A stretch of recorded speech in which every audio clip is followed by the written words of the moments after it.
RCA certified coach and has been coaching adult athletes since 2016 at a local gym in New Jersey.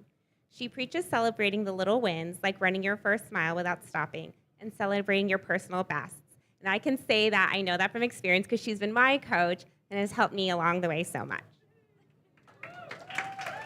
Coach Gemma and Stephanie will now walk us through a presentation on course strategy and will share their knowledge on various aspects of the half marathon course, including pacing, hydration, and mental preparation. At the end of the presentation, we'll open it up to audience questions in the room and on the live stream, so feel free to save anything you've got for our pros. Coach Gemma and Stephanie, I'll let you two take it away, and I'll be taking notes. Oh, you need a microphone. Hi, everyone. How's everyone feeling? Woo. I like that. We've got some good energy in the room. Yeah, there's some good energy to start. Who is running the half this weekend? All right. Amazing. Is this anyone's first half marathon? Oh my goodness. Wow. Congratulations. Round of applause from Yvonne in the Yep. back. All right.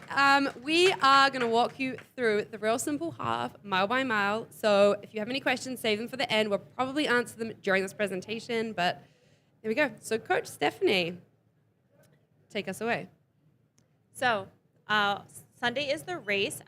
First tip that I tell everyone, no matter where you are racing in New York City, is make sure you know how you're getting to the start because you don't want to run before the race. So here I am, blurry in the front. I'm in my corral, nice and early. Make sure you know how you're getting there. Make sure you know when you are starting and when the race starts so you do not have to sprint from the subway to the start line. All right. Tip number 2 is nothing new on race day. So if you have not worn it, please do not wear it on Sunday. Make sure it's loved. You've worn it before. You know it works. If you have not eaten it before, if you have not drank it before, please do not do this on race day. And next is to make sure that you do not go out too fast. So there's a lot of excitement in the start corrals.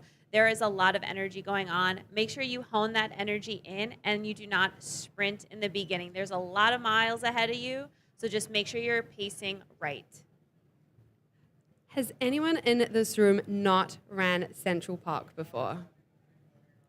All right, 1 or 2 of you. A little tip, it is not a flat course, okay? We have quite a few hills. We have 13.1 miles of hills, so pay attention as we break down these miles. All right, race day morning, you are all here right now. Online, if you are not here because you're online, please come in and collect your bib. You are going to be lining up with everyone else on race day. Make sure you have a look. You're going to have a letter on there, A, B, C, D. Go to that section on the course so you know where you are. You can always drop back, but please do not go forward. So if you are an A and you want to run with D, that's absolutely awesome. If you are wanting to run with a friend that is an A, they're going to have to drop back to you. So that is a top tip. That makes it nice and safe on race day. You can go early in the morning. It's easier if you go sooner rather than later. As you can see right here, this is our course profile. So we can see that it is not very flat. We've got rolling hills for 13.1 miles. Coach Stephanie, mile 1. So mile 1, you're going to start on the lower loop of Central Park. So the part of the park that is closest to us here at the Run Center. There are going to be some rolling hills, but again, like I just mentioned, you do not want to sprint out of the gate. You want to make sure that you approach this first lower loop smart and save some energy as you climb throughout the rest of the race.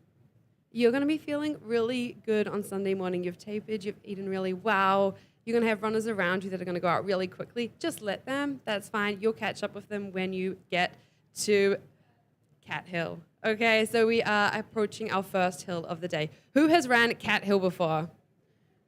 Can I have a thumbs up, thumbs to the side, thumbs down, what we think of Cat Hill? All right, we've got some mixed kind of feelings on Cat Hill. We go through Cat Hill 2 times on this course. So that first time, really, you should be so settled into that easy kind of race pace. We're not going all out at this stage. We're keeping it nice and relaxed, nice and conservative. So make sure you're using your arms, you're driving those knees as you crest up the beautiful Cat Hill.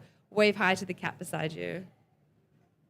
So after Cat Hill, we come into a flat or relatively flat section of the park. Is going to be the east side. So you've just passed Cat Hill. you've waved to the cat, meow, and you will continue.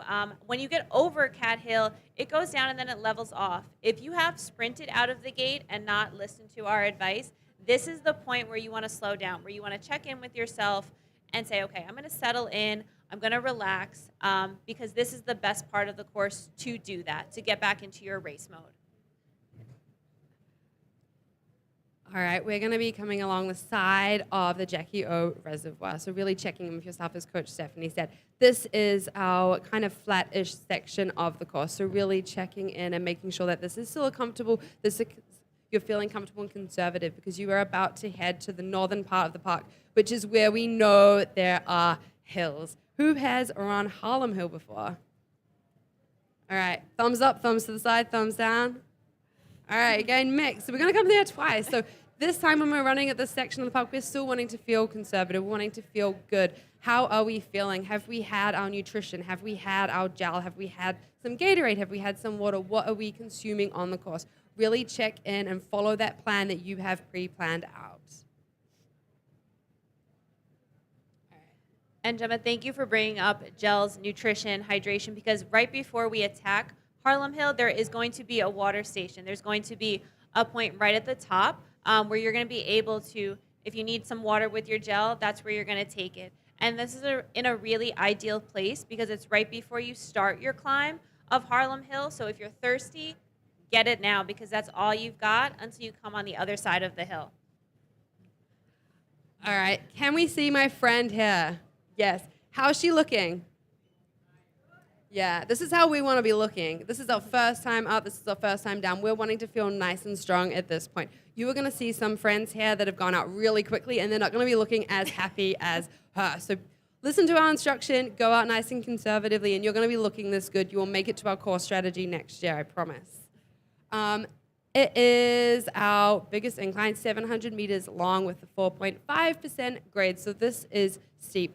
If your plan is to run up here, if your plan is to walk up here, follow that plan that you have gone into this race with. As we know, all good things, this big hill goes up, and then what happens next?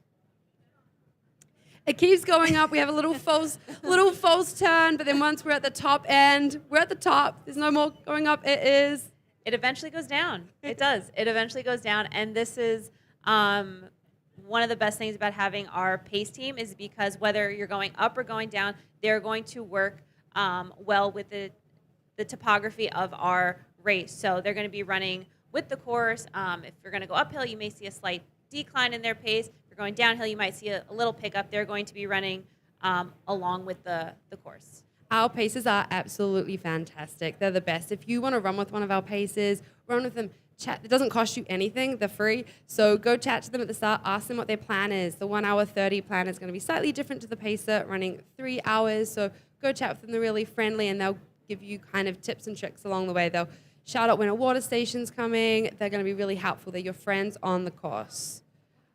As you can see, we are at Coach Stephanie's favorite part of the course. We've got the 3 rolling sisters. Tell us about these sisters. These sisters are tough. They are really tough.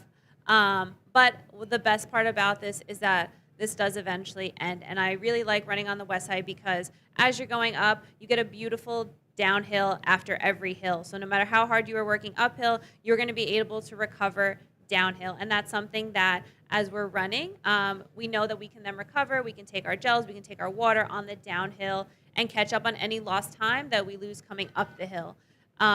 There is a bit of elevation gain, but as we finish the last sister, you have a really, really nice downhill that you're able to pick up speed, and then leads to a really nice flat section, which I know you love that section. I love that section. All right, so we're wanting to feel like this. We're looking strong. We're looking sharp. We've just done our first loop of the park. You're not done, okay? We have one more loop of the park. So once you've finished, you've gone through that flat section, you're on the decline, you are now back at, we've skipped a little bit too far, you are on your second lower loop. So as you can see, we're passing that lower loop section and we're making our turn back up towards heading north in the park. So then we are going back to over Cat Hill. We are going back up to the east side by the Jackie O Reservoir. We're heading back up to complete our second loop. So this is where if you're feeling a little tired, maybe we bring it down. If we're feeling good, maybe we just kind of stay peppy. But this is, again, the best place in the park to check in with yourself. It's flat. It's really well supported. We also have a water station. So again, right, if you're feeling thirsty, don't wait all the way up until Harlem Hill for the second time. Stop on the east side, get water, get gels, get some Gatorade. Make sure that you are well prepared for the rest of the race. All right, and on that note, it's Gatorade first, water second. If you are planning on walking through a water station, just make sure you pop your hand up so runners around you are aware that you are slowing down or you are stopping as you go through that water station. Runner courtesy. As well, this is 13 miles. We're not breaking this down into two halves. It's not broken down into one half is the first time round, second time is that. We're going to break it down into the first 10 miles. That should be your easy conservative if you're planning on racing it. When you get to that 10-mile section, if you're feeling great, that's your 3-mile or 5K finish, and that's what you were going to race. So that's not being broken down into the two segments in half down the middle. So you are over your mathematical halfway point, but not in your mathematical race, okay? So Cat Hill at this point, you've done it twice now. You are feeling really good because you've listened to us. You're not at that halfway point. You're feeling strong, Coach Steph. Feeling very strong. Yeah, you are pumping your arms. You are moving your legs. And as we've passed Cat Hill, past the east side, we are now hitting Harlem Hill for the second and last. It is the last time you're running Harlem Hill for the day. But this is really when knee drive comes into place. This is when pumping your arms, we're leaning into the hill really makes a difference. Nobody should be leaning back when they're running. You want to lean into it. You want to look 6 to 8 feet in front of you, making sure that you keep your head level. Don't look up. This is not going to work. You want to just keep your head level and stay focused going up this hill. Because just when you think it's over, it's not. But if it does eventually end. It does eventually end, I promise. And that's the last time you have to go up Harlem Hill unless you're doing a third loop, which you're not going to get awarded for because you're only getting awarded for 13.1 miles of this course. So once you've reached the top, you are going to be on the way back down, heading towards those sisters for the second time. Really focusing on your form at this point. You are over halfway in this race. You may be starting to feel fatigued, but really check in with yourself. What's your plan? Are you on target? Do you need to drop back? Can you pick it up? How are you feeling physically and mentally at this point of the race? And this is when, so when you are over Harlem Hill, you will then be past the mental halfway part. So the way Gemma was talking about how we run it 10 miles and then a 5K, once you are done with Harlem Hill for the second time, you will be past the halfway point and be able to really start picking it up. So being able to see if you are ready to race it, you are racing this last 5K. You are starting to push up these next sisters. You are going to start pushing past, pushing along the west side.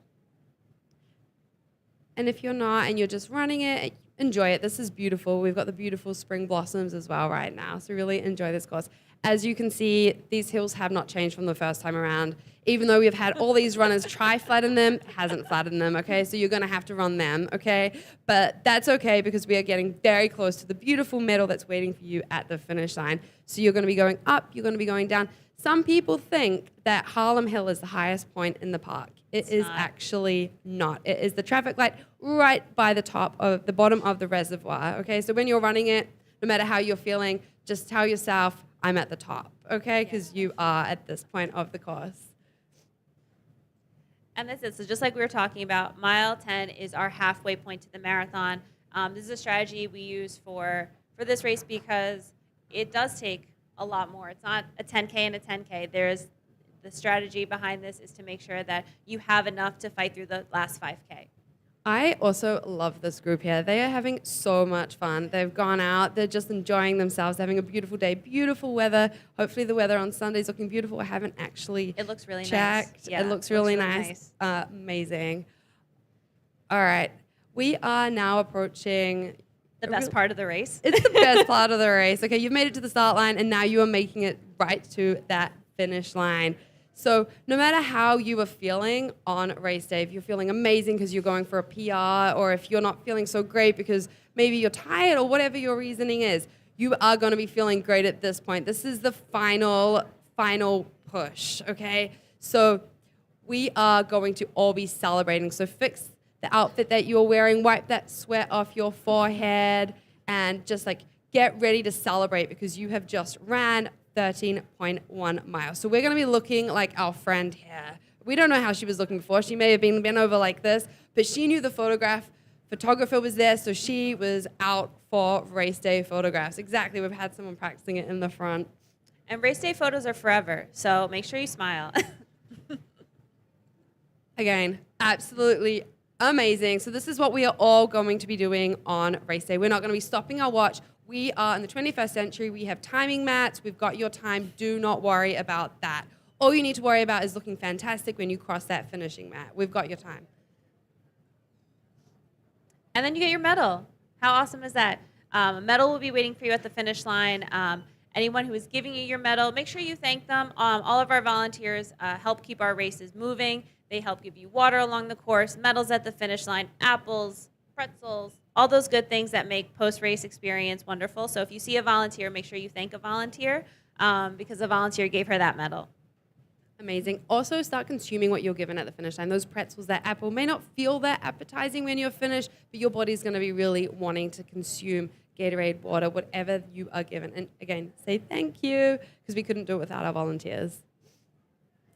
And then look for your friends and family. So you've just accomplished this 13.1 mile journey through the hills of Harlem, the Three Sisters. It is now time to meet your family and celebrate. Pick a place before you start your race as to where you're going to find your family, whether it is a light post that are all numbered in Central Park or if it is at the post-race festival that's going to be happening. Make sure you designate an area so that way if you can't take out your phone, if it dies, you know where you're going to meet your friends and family so that way you can celebrate your accomplishment. And lastly, wear that medal for at least 1 month post-race. That is really important.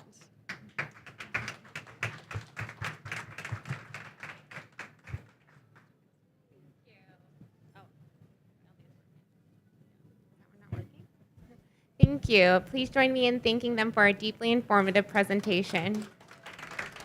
Now, if anyone has questions.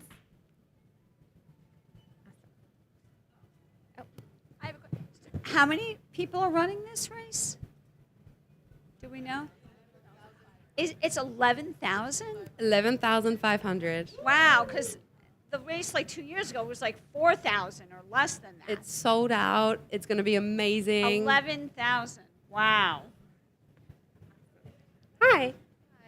Do you recommend music or headphones? Like, is it quiet on any parts of the course? This is really a personal question. Some people love listening to music. I personally don't. I like soaking up everything, if that's like a segment of silence, if that is a segment of really loud noise, and just like fully taking on everything. But again, whatever you've done in your training that's worked for you, if that's been music, then yes. If you're having segments where you want to listen to music, that's a really personal thing. Personal question. I like to listen to music, and then when I see like run groups or run teams around the area, I just lower my music and I just bring it down so that way I can enjoy what they're doing and how they're cheering for me. And then when I have to get into a place where I need to zone out, I just put my music back up.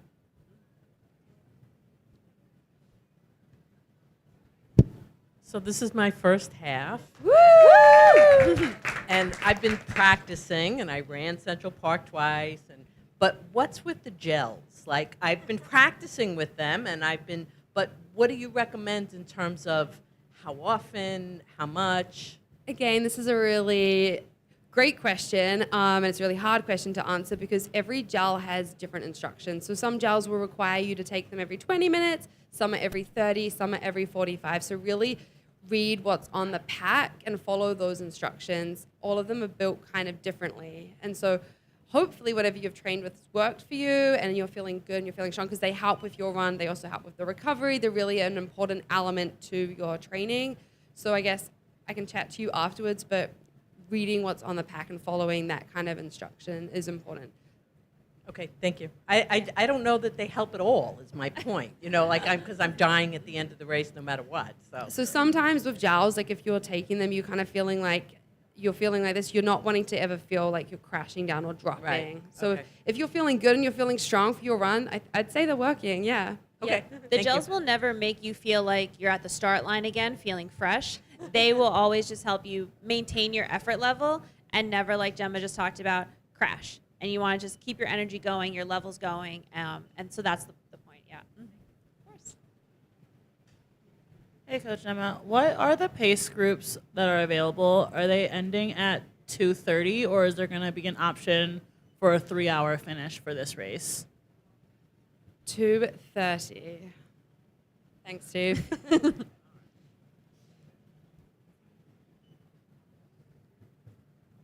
Is there a time that you have to be through the finish line, like a cutoff time or something? 1 p.m. Thank you, Coach Steve in the back. He's very helpful. We've got a question up the front. I'm so sorry. One more question. So, the water and the Gatorade, I mean, that's good, right? It's great. It's like if I'm not doing gels, I'm doing water and Gatorade, I'm good, right? If that's what's worked in your training, then that's what's worked in your training. Yeah. Everyone, again, is going to have such a personal experience with their training. Yeah. And everyone's going to be different, which is why we say nothing new on race day, because what I have is going to be extremely different to what Coach Stephanie Very has Yeah. versus what someone else has. So really focus on what's worked for you and like your training segments when you're kind of wanting to trial these things out. And if it's not working in training, I can tell you now it's not going to work during the race. Something Yeah. doesn't just light switch, but if it's been working, it's going to work. Thank you.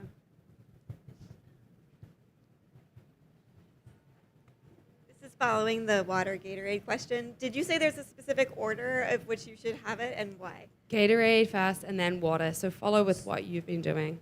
Is that the tables or is that The How I table, should sorry, drink the it. tables. Oh, that's the just tables how are it's set up. available. Yeah, I yeah, see. yeah. I thought it was like a layering thing in your stomach. No, our events team does an amazing job of making sure that our order is the same for all of our races. So And with that tip as well, don't go to the first table. Go kind of like to the middle or the back, because if you go to the first table, everyone else is going to be there as well, unless you want to line up. It'll be Gatorade first, and then it will be water. Yeah, every station.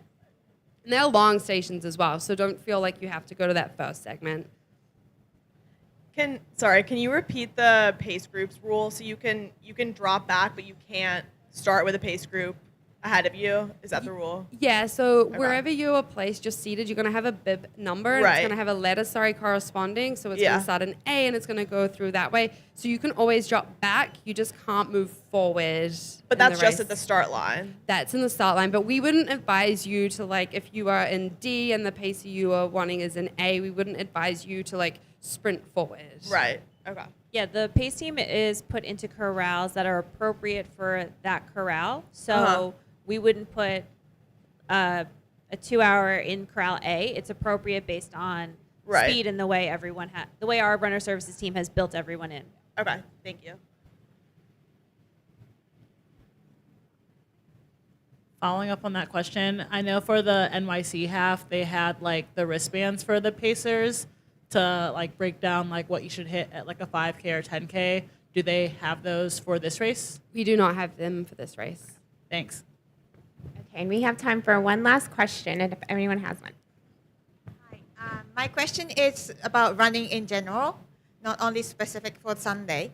But do you have any specific tips or advice that applies only to women? That's a tough question, especially on the spot. Firstly, enjoy it. Make sure you are having fun. I would say that is a big part of running, making sure you're actually enjoying it and you're not trying to do something that's making you take away that kind of love or that passion for the sport. Yeah, I'm gonna take a different approach. You should enjoy your running, but also something practical. I think that's really specific to women is making sure that you have the right equipment to run in. I'm talking about sports bras and making sure that you are running in something that's appropriate, something that is comfortable for you. We need to feel comfortable in ourselves and what we're wearing and how we walk out the front door. So we should never leave either uncomfortable or in something that we don't feel is right. So make sure that you are dressing that makes you proud and that makes you confident, because that'll then translate to you enjoying running and you enjoying the journey. 100% agree with that. Awesome. Well, thank you two so much. I learned a lot today. We're going to take a brief pause to get set up for the Women Run the World panel. So sit tight and we'll get started in a minute.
Okay, that was awesome. I wish I were running, even though I'm in no condition to be doing so. So excited for all of our runners, and that was really cool and great advice. Thank you so much, Coach Gemma and Coach Stephanie, and my beloved colleague Melissa for sharing that information. Now, I've been looking forward to this all week. This is going to be an amazing panel with some really, really amazing women who you may know if you're a committed runner, and if you don't, you're about to have a real treat to meet them. So. I'll introduce our panel. If you weren't here before, I'm the editor-in-chief of Real Simple. My name is Laura Nayonati, and so we are we're co-sponsoring this event, and we're hosting it, and we're just absolutely thrilled to be here. So first up, we have Emily Abadi, host of Hurdle. It's a wellness-focused podcast. If you haven't checked it out, please do wherever you get your podcasts. It features inspiring individuals talking about everything, from their big wins to how they got through life's toughest moments. Emily's a 13-time marathoner and triathlete. She's been featured in Health, Shape, Runner's World, you name it. And she's on a mission to help her audience feel less alone on their own journey, whether that's the running kind of journey or the living kind of journey. Welcome, Emily. I should use that. That was good. I wrote that myself. I am an editor. So are you. Next up, please meet Tammy Salazar Andurand.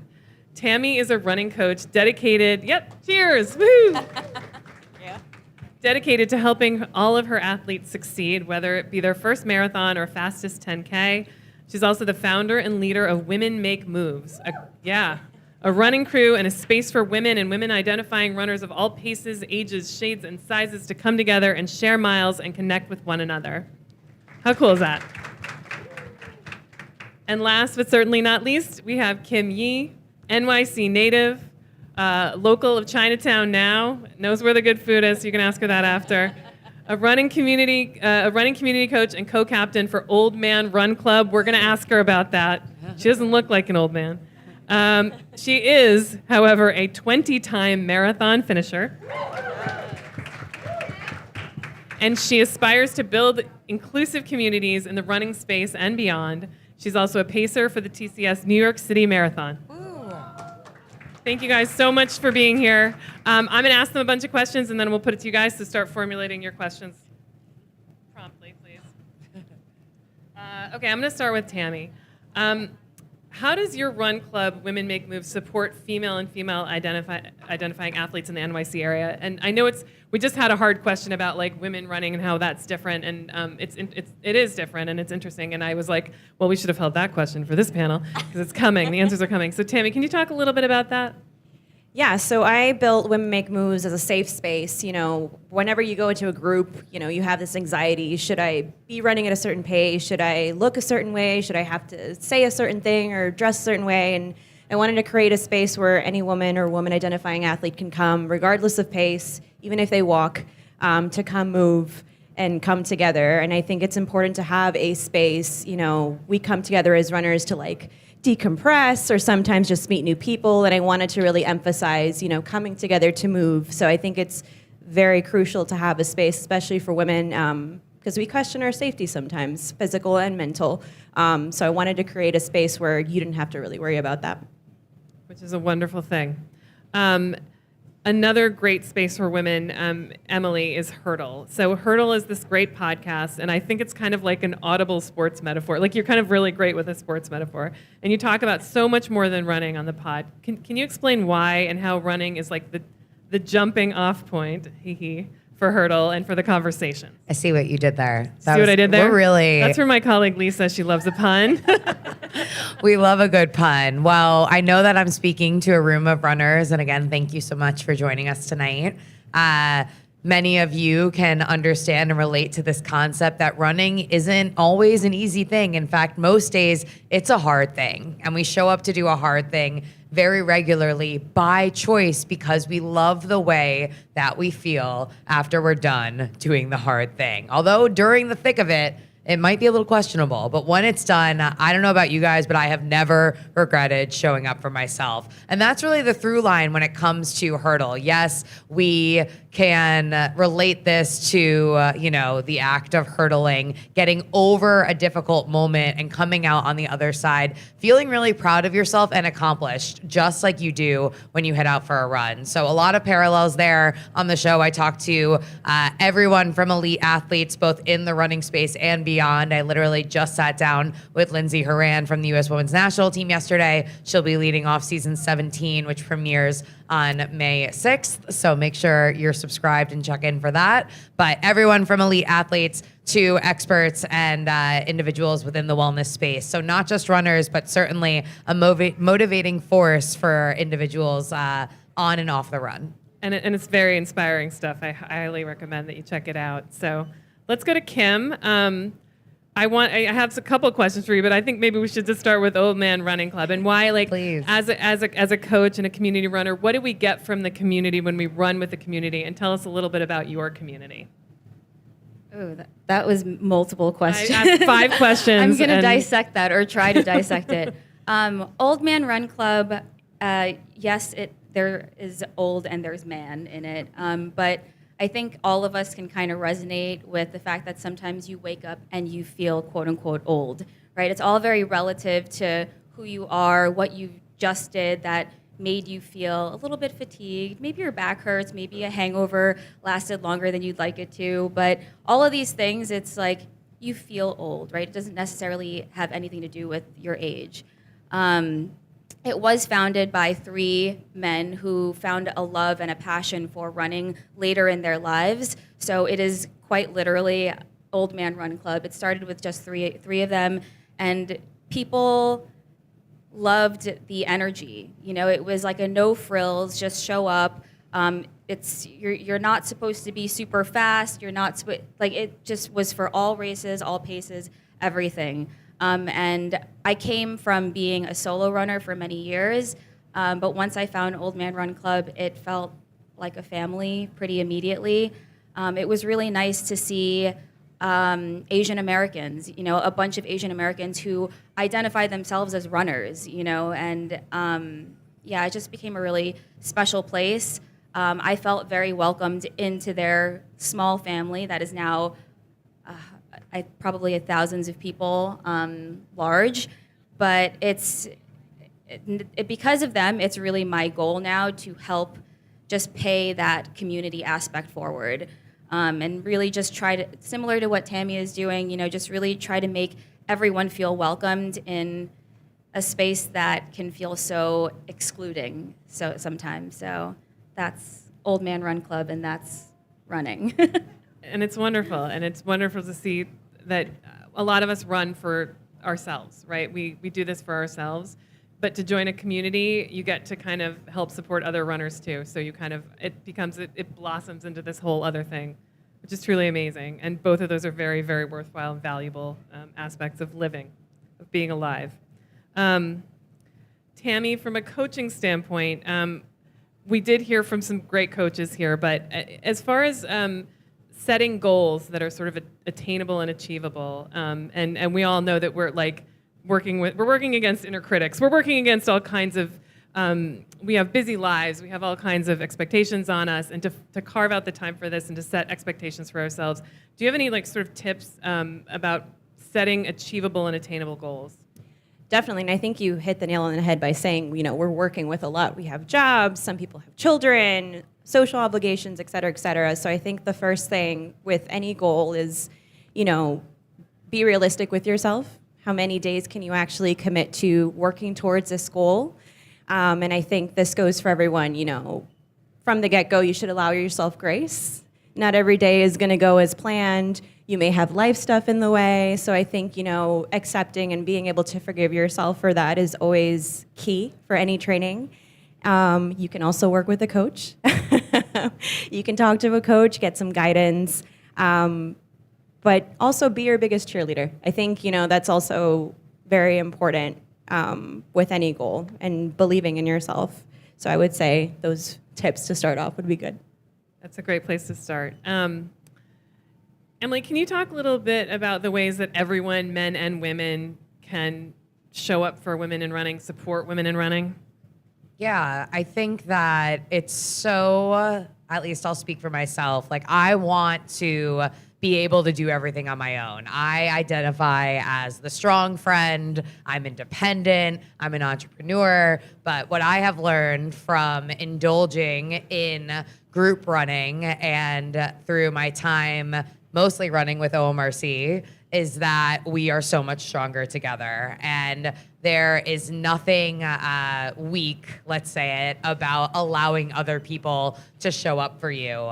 Whether you are a woman or a man or however you identify, it is so important that you ask for help when you feel like you need it, and maybe even when you don't, especially as women. I know myself with the climate of events that have happened over the last few years, I have certainly evaluated and thought about the way that I run when I run as an early morning runner. I'm now reaching out to others to join me on runs that I used to take on my own. And candidly, at first, it was something that I felt like was a hassle, but what it has done for me and my running has been really transformational. There's so much research coming from a magazine editor myself that showing up with one another encourages you to better your best and to show up and perform at a higher level than maybe you would have done on your own. And so I find that today there's no such thing as too much support, and we really do have the opportunity to show up for one another and reap the benefits of that. Yeah, and better runner, better human. Like, you get to be better at both. Again, that's a theme. I guess that's a theme that's kind of emerging. Kim, how does women and BIPOC representation in sport matter and affect younger generations? You hit on that a little bit with seeing these Asian American guys and joining their group. How does that and how do you pass that play? You know, how do you move that forward? It's really special now to be a runner right now, because a lot of people can say, I feel like a runner. You know, you don't have to. Similar to what you said earlier, Tammy, you don't have to look a certain way. You don't have to dress a certain way. You don't have to have this much experience to call yourself a runner, which is a really beautiful thing. I will say personally, I got lucky. Growing up, I was extremely shy. My mom put me in gymnastics to really just, I don't know, to kind of just like make me not shy anymore. I was really bad. I didn't talk to anybody. I didn't look at anybody. But it really broke me out of my shell. And I have her and I have sport to thank for that. And I think as Asian Americans, we are taught it's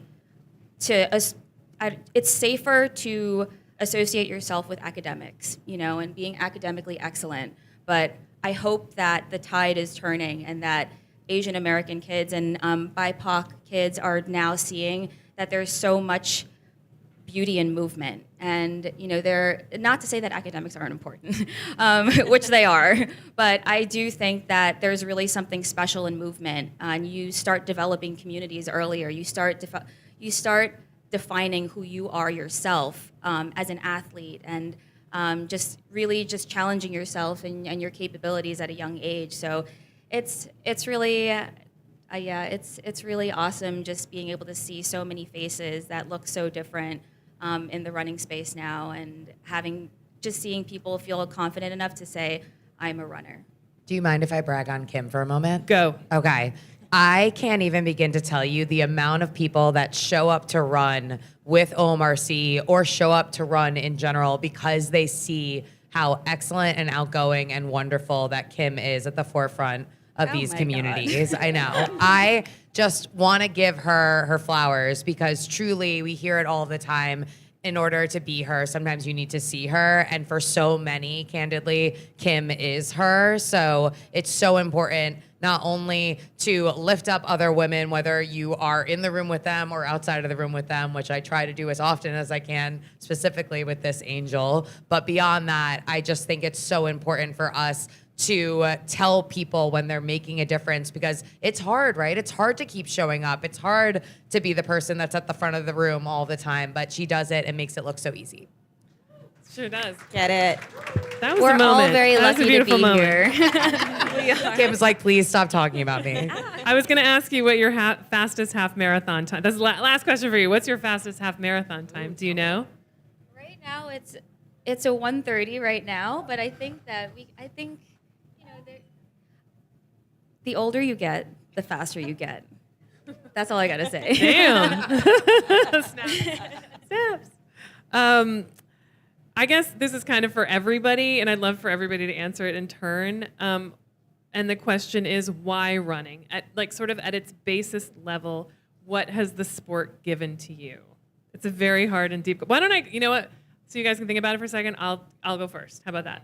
And so I am a lifelong soccer player. I played for 25 years, and then I kind of now I'm a sort of subpar youth soccer coach, past her prime, but and I'm a runner, and I started running in my 20s, and for me it was very easy. It was inexpensive. I was kind of broke, and I could just pull on some sneakers and go out the door and do it. And I had never enjoyed the process of running. I'd only ever enjoyed the aftermath. Like I did that, the runner's high. I'm so proud of myself, and now I can go eat a cheeseburger and feel fine. And what I found developing myself and where I am really right now as I'm pushing 50 is it is the gift to myself, and a gift that I give to myself to get out there and work hard and feel good. And it is really, there were some days when it was really the only gift I had for myself, but I made sure that I did it, and that was sort of what it meant to me. And now I am not in a running crew, and now I'm totally sold. I'm going to join one. I always feel like I'm going to slow everybody down, but I see that you just find your people and your pace. You find your crew, really, and you guys have all found your crew. So that's my story. Want to go right down the line? You ready, Emily? Here to help. Always here to jump in when needed. For me, I started running way back when in 2008. And I used running as a weight loss tool. In college, I lost about 70 pounds, and halfway through that journey, I learned to love running, which was something that from a young age, I was made to feel like I would never excel at. I didn't make the JV volleyball team in high school because I couldn't run a mile in under 10 minutes, which is so disheartening now that I know the statistics about young women dropping out of sport, that we had these arbitrary rules that prevented me from being active and moving my body at the time. And so when, as an adult, I developed a relationship with running, it became a foundational way for me to come back to myself. And as that relationship evolved, which trust me, it certainly has, from going at the place where I was running a half mile every day for an entire summer to then now being a 13-time marathoner, there was a massive amount of self-respect and pride that I took in the fact that I learned how to do something consistently. And that thing that I was doing consistently also showed me just how much worth that I really had. The fact that I took the time to invest in myself, I learned that that investment was never wasted. And for me, running continuously shows me that I am capable of doing hard things. And when I do that hard thing, most often in the morning, it then pays off in every other thing that I do throughout my day. It's that classic phrase that we hear: put your oxygen mask on first before you can help other people. By me running, by me showing up for myself, I can then show up for this community that I've built with listeners in over 220 countries all around the world. That's so cool. Awesome. So I started running when I was younger. I did cross country, and my reasoning was simply being I just needed to beat the boys. So I tried to do that for a little bit. Fair enough. Yeah, why not? So I stopped it. Fast forward, I studied theater, and then I came to New York, and I was hanging out with my friends. One of them wanted to train for a Spartan race, and I said, let's go for it. So I picked running back up.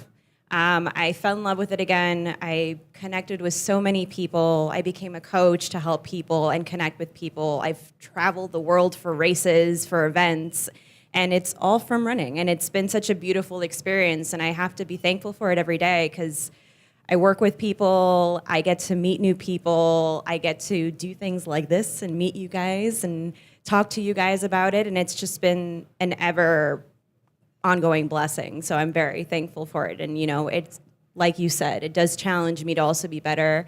You can always improve. You can always learn something from a race, from a run in the morning, at night. So it's something I'm grateful for. I didn't always love running. I have had a very real relationship with running in that I hated it and then I loved it, and then I hated it and then I loved it. And I hated it because I did it for the wrong reasons. I did it for the numbers. I did it for just like the obsession and just trying to quote unquote do better and be faster. And in the quest for that, my relationship with it just kind of deteriorated. And over time, I realized that I really needed to look at running a little bit differently. It was a relationship that I needed to nurture. I needed to, easy recovery miles are wonderful. It's a tool that everybody should use to get your body moving.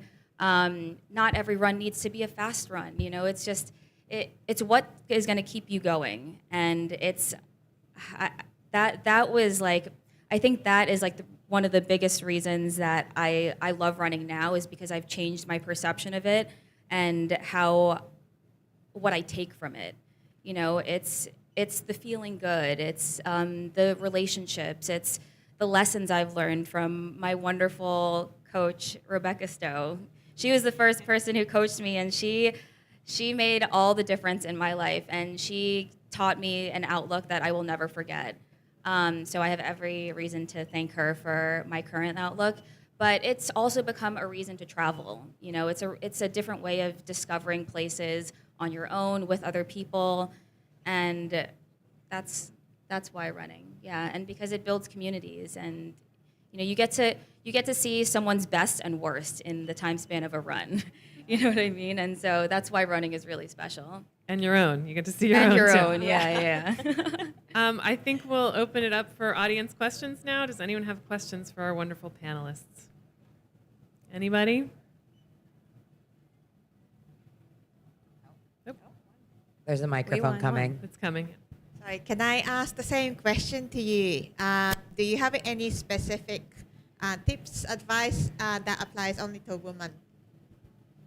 Specific advice for running as a woman.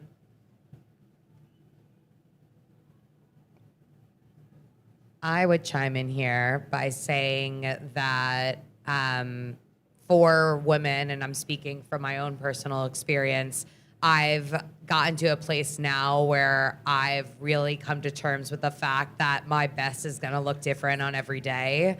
I think that, and I hate to categorize all of us, but we are classically very hard on ourselves. And so getting to a place now, the older that I get, where I find more compassion and more grace has been integral for me to continue to enjoy this sport that has already given me so much.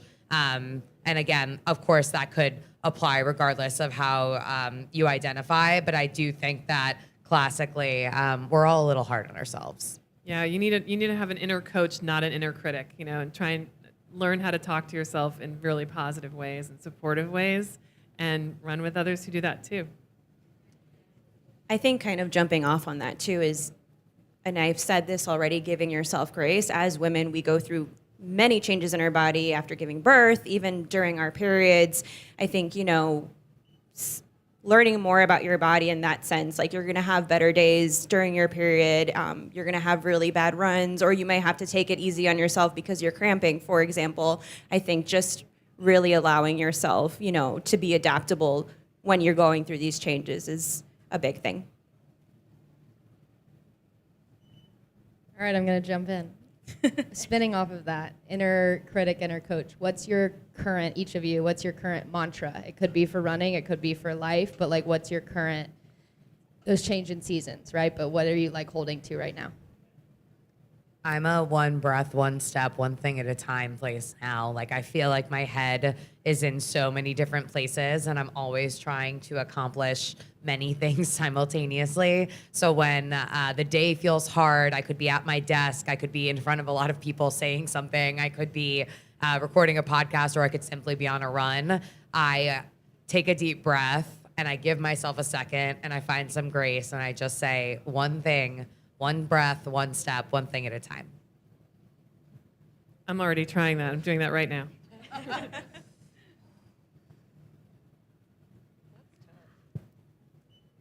I mean, I can say mine. Go ahead. I'll say mine. I'll buy you a little bit more time, which is we're all just doing our best. This is something that my colleague has said to me lately, and it just felt like release. It just felt like permission, in a sense, and really that's all we need to be doing. And again, it goes back to that. We're hard on ourselves. We're always multitasking.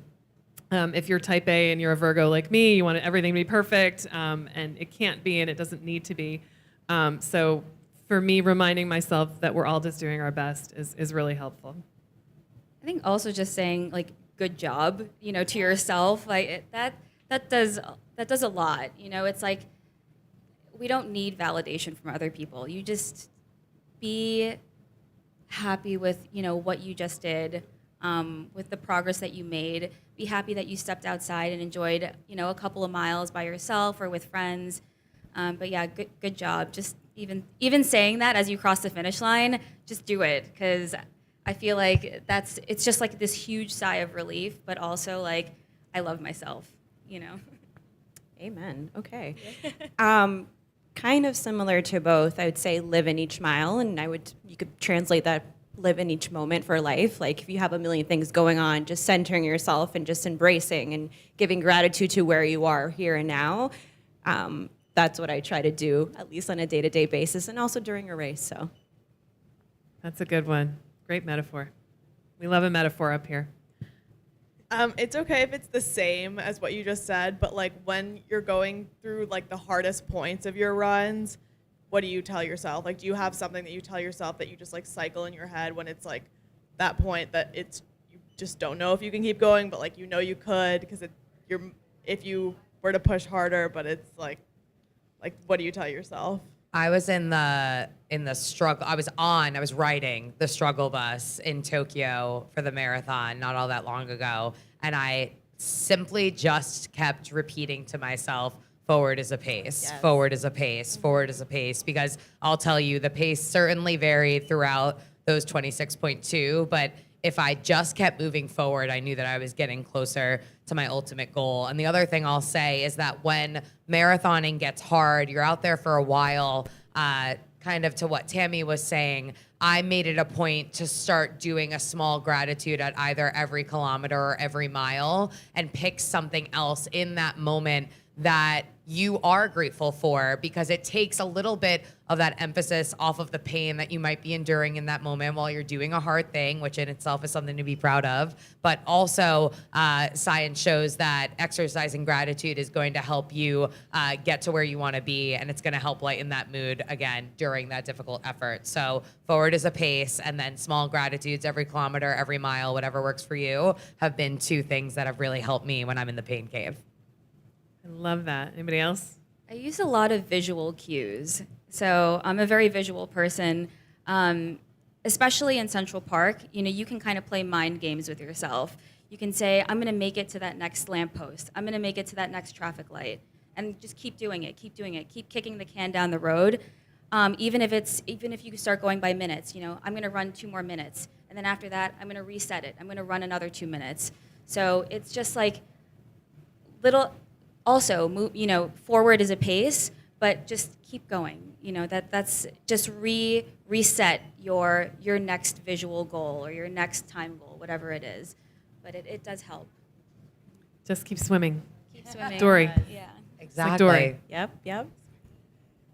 This is great. Thank you. So, what would you say to somebody who's running their first half marathon? Be proud of yourself for doing a hard thing. Yes. Like that is so epic. And That's amazing.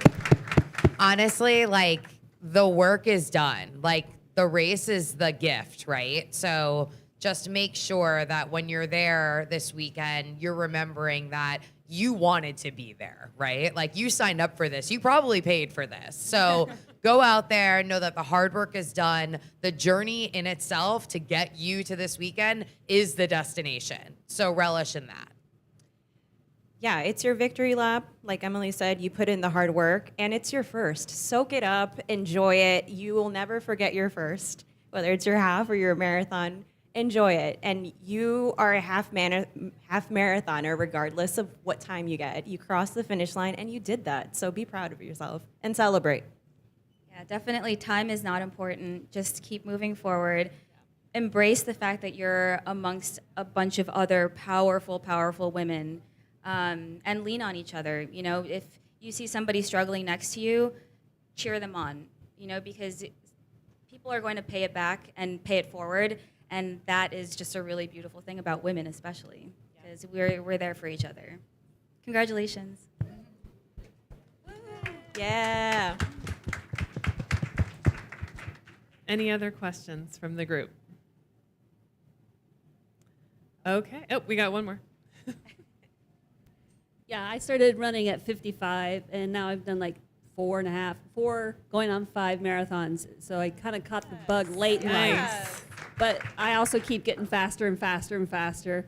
What do you suggest for your clients that are? I just went through menopause. I'm kind of finding a whole new experience in my body that I don't oddly know much about. Like, what are you saying to women that are getting older and getting better?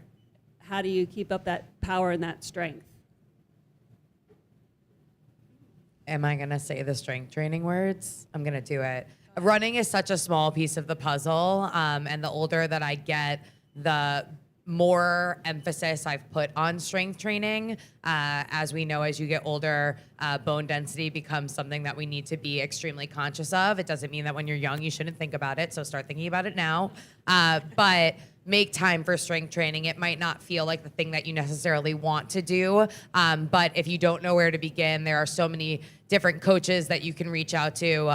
You're sitting next to one that can help you right now. And then obviously the ladies that talked us through the course from the get-go today. But yes, I would say if you want to keep up your speed and you want to keep up being injury-free, strength training is a really great place to start. For running and for everything. Strength training is great as, you know, as someone who's, you know, I'm catching up with you.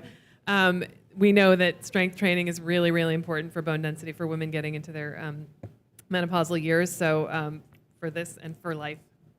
Like, see how I keep connecting it, everybody? Anybody else have advice? Along with strength training, just amping up recovery. Recovery is so important, and that goes all the way from sleeping to what you're eating to what you're fueling with. Obviously going, you know, foam rolling, stretching, all that stuff, and keeping up with it too, especially as you're getting older. What's your best recovery? Like, what do you eat and drink for recovery and do for recovery? Ooh, okay. I really love eggs and I love pancakes. Anyone who knows me, I'm a very big breakfast gal, but a lot of protein, and then I love a good Epsom salt bath. I'm into chocolate milk.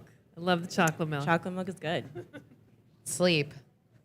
I'm not even going to talk about food. I'm going to talk about sleep. The older I get, the more that I sleep. I am like an 8 hours a night girly. I know that I am also living the dream. I am single without children. Let me just disclaim this. But I will say the older I get, the more that I sleep, and it has been instrumental in me feeling better in my body.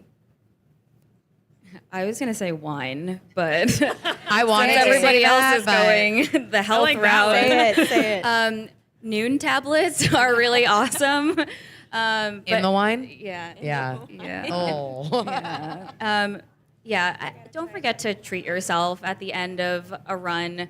No matter how much you ran, it's just enjoy it. Enjoy running. Enjoy the part afterwards. Wine is great. We've got time for, I think, one more question.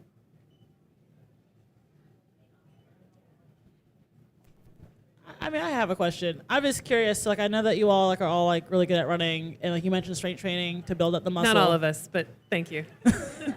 So, like, when you're doing like a training block, or like even if you're like running recreationally, how do you balance like the number of days you're supposed to like be out there on the road versus like a strength training day and like a cross training day? Because I feel like I do a lot of cross training, but like not a lot of strength training, and I can feel the difference, but I'm not sure like what balance I should be striking for like training for a half versus like the marathon in November versus like a 10K, or just in general, just like to stay fit. I mean, we don't prescribe from the dais, but we could say what we do. You guys want to say what you do, strength versus? Well, I was just going to reiterate what you said, is that obviously everybody's different. I think the best way to find what's right for you is to talk one-on-one with some sort of a coach. But beyond that, I would say that the best way for you to make sure that you're getting in the things that are prescribed for you via a coach, or maybe you're following some sort of a training plan, is to plan ahead, right? So to do yourself the favor, whether it's on Sunday or Monday, and look at your week and plan these different workouts just like you would a work meeting, because you, again, as I said earlier, are worthy for that investment for yourself. So if you want to make sure that you're getting in things like strength training and cross training and the running that you're supposed to be doing, firstly and most foremost, speak with a coach, and then secondly, plan those things into your schedule and really time block it out. I think that pretty much says it. Yeah. Here to help. Well done. Well done. All right. Well, thank you guys so much for coming. Thanks to our panelists, Emily, Tammy, and Kim. Thank you, Melissa, for manning the mic back there and for hosting. And thank you to coaches Gemma and Stephanie, New York Roadrunners, and all of you guys for coming tonight. I hope you're feeling inspired for race day. Best of luck to all of you. I will be there rooting you all on. We will all be there rooting each other on. It's going to be a beautiful day. We're going to get great weather. I'm believing it. And I'm so excited to see you all out there. So thank you so much for coming, and good luck.